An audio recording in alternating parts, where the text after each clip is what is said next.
packing box, manual, storage bag, multimeter, temperature line, pen, data cable, USB charging display. The red light is on to indicate that it is charging, and the green light is on to indicate that it is fully charged. High-quality silicone wire is resistant to low temperature and freezing. High temperature resistance and not damaged. Use the multimeter normally.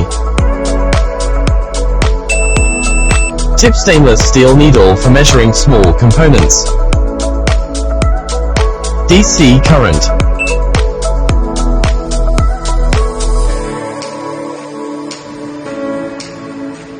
AC current. Diode.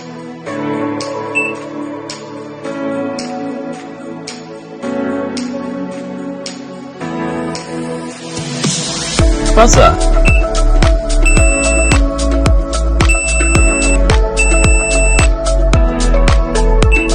Frequency. DC voltage.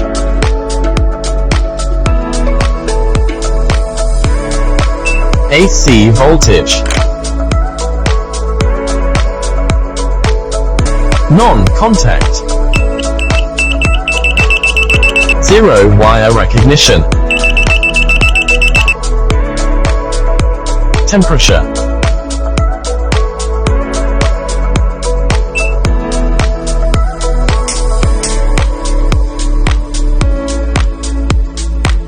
Capacitance. Short discharge is required before measurement.